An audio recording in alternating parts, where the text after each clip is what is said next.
uko ibintu byifashe i Goma ndetse no ku mupaka w'u Rwanda, ibyo utaruzi kandi ukwiye kumenya ukaba ugiye kubibwirwa nanjye Vumbura.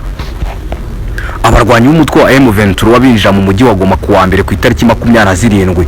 Amakuru atandukanye aremeza ko ibice byinshi by'umujyi wa Goma ubu bigenzurwa n'umutwe wa M23. Uyu mutwe watangaje ko uyu mujyi wamaze gufatwa, habonetse amashusho y'abarwanyi bawo bawinjiramo kuri uyu munsi.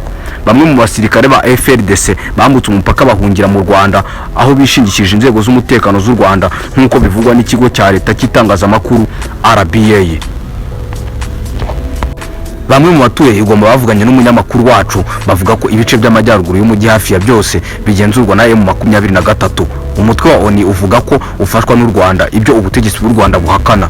Ikibuga cy'indege cya Goma, ikigo cya gisirikare cya Katindo ndetse n'umusozi wa Goma, Mont Goma, umupaka uzwi nka Grande Barriere ndetse ku ruhande rwa Goma.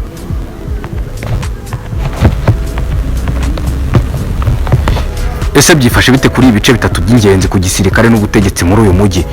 Kugeza ubu ntihazwi neza niba ikibuga cy'indege cya Goma kigenzurwa na M23, ariko mu gitondo cyo kuwa mbere amashusho amwe n'amwe yerekanye abantu barimo gusahura ububiko bwo kuri iki kibuga.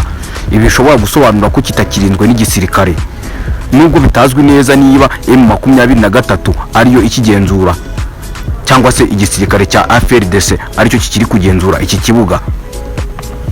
Nubwo yari tarafata iki kibuga cy'indege ku cyumweru nimugoroba, M23 yatangaje ko iki kibuga cy'indege gifunze kuko uyu mutwe wari wageze mu bice byo hafi aho washoboraga kurasa indege yari yose yakigwaho cyangwa yagihagurukiraho. Nkuko umwe mu bakurikirana bya hafi iyi mirwano utifuje gutangazwa bibwiye umunyamakuru wacu. Mountain Goma, umusozi muto uri mu mujyi ku kiyaga cya Kivu, bivugwa ko ari nawo uyu mujyi ukuraho izina n'ikigo cya gisirikare cya Katindo kitari kure cyane ya Mountain Goma. Ni hamwe mu hantu h'ingenzi mu bya gisirikare kuri uyu mujyi. Amakuru dukesha bimwe mu binyamakuru byo muri Goma aravuga ko ibi bice byombi bigenzurwa na M23. Amakuru ya bimwe mu binyamakuru byo muri Goma aravuga ko imfungwa zari zifungiye muri gereza ya Goma nyinshi zasohotse. Uru ruhande rwa leta ntacyo ruravuga kugeza ubu ngo kubirimo kuba n'ibiri kuvugwa mu mujyi wa Goma. Amakuru dukesha umunyamakuru wacu uri iruhande rw'umupaka w'u Rwanda ku mupaka wa Goma ndetse na Gisenyi avuga ko ku mipaka yombi La Chronique, Grande Barriere ndetse na Petit Barriere, imipaka isa niyegeranye, hari kunyura abantu bake bake bahunga baturutse hakurya muri DRC.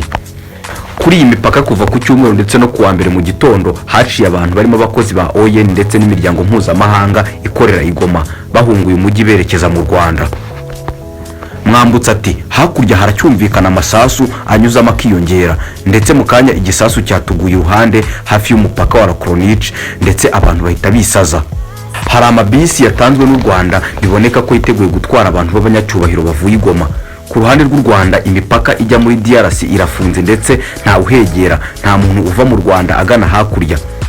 Bambwiye ngo kereka uri umunyekongo ushatse gusubira iwanyu. Abavuye i Goma basanze umunyamakuru wacu ku mupaka, bamubwiye ko M23 itaragera ku mupaka ku ruhande rwa Goma, ko ku mupaka wabo hakiboneka abasirikare bake bake FRDC, ariko ko abakozi basanzwe b'umupaka basa n'abawutaye bakagenda bose.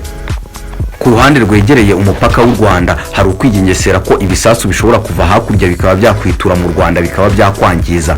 Ibi bishobora kuba byatumye amashuri amwe ari hafi ategeka abanyeshuri gusubira iwabo mu kwirinda. Bamwe babonetse mu nzira barimo gutaha. Minisitiri w'itumanaho akaba n'umuvugizi wa leta ya Kinshasa Patrick Muyaya yatangaje ubutumwa ku rubuga rwa X avuga ko umujyi wa Goma urimo abo yise ingabo z'u Rwanda. Umutwe wa M23 watangaje ko wafashe umujyi wa Goma. Muyaya yavuze ko leta ikomeje gukora mu kwirinda ko habaho ubwicanyi ndetse no gupfa kw'abantu. Avuga ko bagira inama abaturage ba Goma zirimo kuguma mu rugo ndetse no kwirinda ibikorwa by'ubusahuzi. Amashusho atandukanye yerekanye abaturage bamwe bo mu bice by'umujyi wa Goma bari ku mihanda bereka ibyishimo abarwanyi ba M23 batambukaga ku mihanda.